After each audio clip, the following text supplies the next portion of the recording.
Hello Vachapati, I hope you all are doing well. So our today's topic of interest is acceleration due to gravity. In this video, we will gonna elaborate that what is acceleration due to gravity, what are the formulation of acceleration due to gravity, and what is the value of acceleration due to gravity. So first, what is acceleration due to gravity? So basically, due to Earth gravitational force, production of acceleration. This is known as acceleration due to gravity. Basically देखिए होता क्या है कि जो भी force अर्थ लगाती है, अर्थ की ग्रेविटेशनल फोर्स किसी भी ऑब्जेक्ट पे जो लगती है तो वो उस ऑब्जेक्ट को क्या करती है, एक्सेलरेट कर देती है, उस ऑब्जेक्ट के अंदर एक्सेलरेशन को प्रोड्यूस कर देती है. That power is known as acceleration due to gravity. Up now, our first question is, maybe you have reminded or not, but what is acceleration? Acceleration basically is a rate of change of velocity. That means acceleration is velocity per unit time.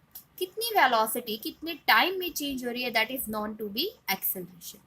Now, you should familiar with the word uniform acceleration. Uniform acceleration का meaning क्या हो जाएगा कि कितनी velocity uniform rate पे change हो रही है. क्लियर है इतना?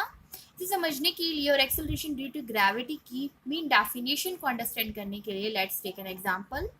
Basically when object is dropped from some height, जब भी कोई ऑब्जेक्ट किसी हाइट से नीचे गिरता है तो its velocity increases as a constant rate. ठीक है, इसकी वेलोसिटी कांस्टेंट रेट के साथ इंक्रीज होती है. देखो, वेलोसिटी इंक्रीज होना मतलब चेंज इन वेलोसिटी हो रहा है विद रिस्पेक्ट टू टाइम, क्योंकि रेट का मीनिंग क्या होता है, विद रिस्पेक्ट टू टाइम. तो यूनिफॉर्म वेलोसिटी का चेंज होना कांस्टेंट रेट से, that is known to be uniform acceleration. इसीलिए उस ऑब्जेक्ट के अंदर यूनिफॉर्म एक्सेलरेशन क्या होती है, प्रोड्यूस होती है. और ये होता किसकी वजह से है? देखो, अगर कोई ऑब्जेक्ट नीचे की तरफ आ रहा है, मतलब किसी हाइट से नीचे गिर रहा है, तो उसकी स्पीड क्यों इंक्रीज हो जाती है? बिकॉज अर्थ का ग्रेविटेशनल पुल उसे अपनी तरफ क्या करता है, एक्सेलरेट करता है, खींचता है. ठीक है, तो उसकी वजह से उसके अंदर एक्सेलरेशन प्रोड्यूस होती है. और एक्सेलरेशन किसी भी ऑब्जेक्ट के मास के ऊपर डिपेंड नहीं करती है. Is it clear to all of you? And yes, जो एक्सेलरेशन प्रोड्यूस होती है उस ऑब्जेक्ट में, फ्रीली फॉलिंग बॉडी में, किसकी वजह से? Gravitational pull of the earth. Earth के ग्रेविटेशन पुल की वजह से किसी भी फ्रीली फॉलिंग बॉडी में जो एक्सेलरेशन प्रोड्यूस होती है, that is known as acceleration due to gravity, जिसे हम स्मॉल जी से रिप्रेजेंट करते हैं. ठीक है, और क्योंकि ये एक्सेलरेशन है तो इसकी यूनिट क्या होगी, मीटर पर सेकेंड स्क्वायर.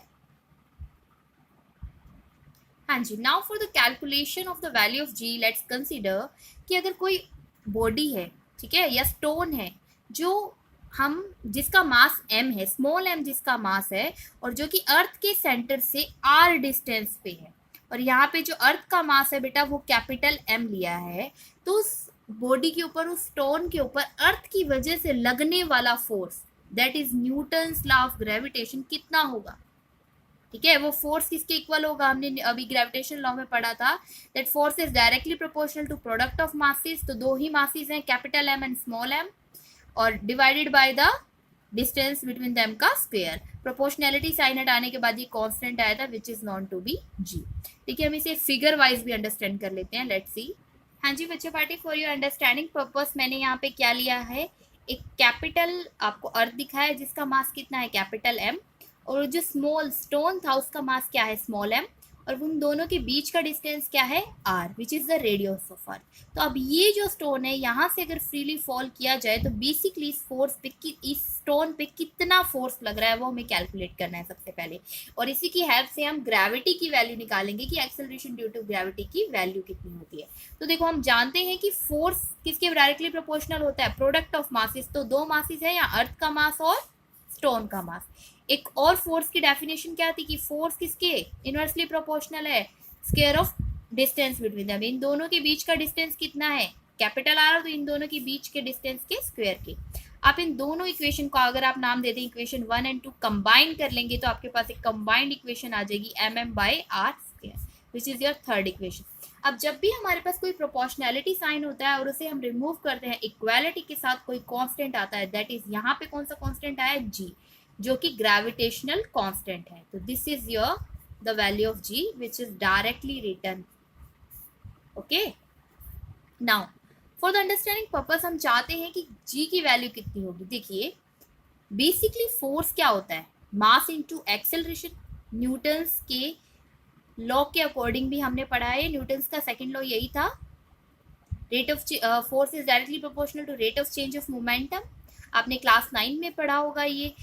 यहाँ से डेरिवेशन स्टार्ट हुआ था, फिर directly proportional to dp by dt से, और इसे क्लियर करके इसको सॉल्व करके हमारे पास रिजल्ट आया था F इजिकल टू m.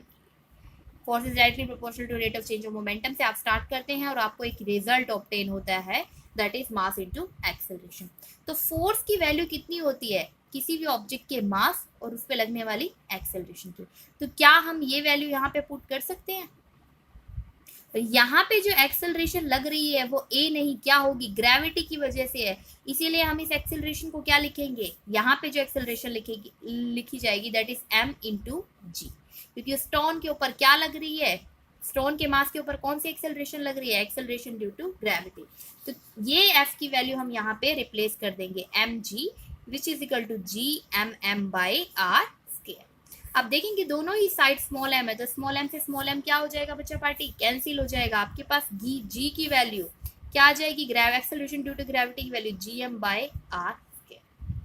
तो this is the formulation of acceleration due to gravity. हाँ जी, देखिए ये जो ग्रेविटी की वैल्यू अगर आप देख रहे हैं स्मॉल m पे डिपेंड नहीं कर रही है, मतलब इस स्टोन के मास पे डिपेंड नहीं कर रही है. किस पे डिपेंड करती है, ग्रेविटेशनल कांस्टेंट की वैल्यू फिक्स होती है, किस पे डिपेंड कर रही है, एक तो डिपेंड कर रही है अर्थ के मास पे, वो भी चेंज नहीं होने वाला. तो बेसिकली ये वैल्यू किस पे डिपेंड कर रही है, उनके बीच के डिस्टेंस के ऊपर डिपेंड कर रही है. ठीक है, ग्रेविटी की वैल्यू. एंड जी की वैल्यू जो जनरली जो ली जाती है, जिस कंसिडर्ड है कि आप अगर आपने रेडियस ऑफ अर्थ पे ही लिया है वो ऑब्जेक्ट, इतना ही डिस्टेंस है, तो जी की वैल्यू जो आपकी होती है that is 9.8 metre per second square. Clear है, मीटर पर सेकेंड स्क्वायर क्यों, क्योंकि ग्रेविटेशनल इज एक्सेलरेशन ना, ग्रेविटी है ये एक्सेलरेशन है, इसीलिए जो एक्सेलरेशन क्या होता है बच्चा party, that is velocity per unit time. Velocity की यूनिट होती है मीटर पर सेकेंड और टाइम की यूनिट भी सेकेंड, तो that is metre per second square. This is all about acceleration due to gravity and the formulation of acceleration due to gravity and the value of acceleration due to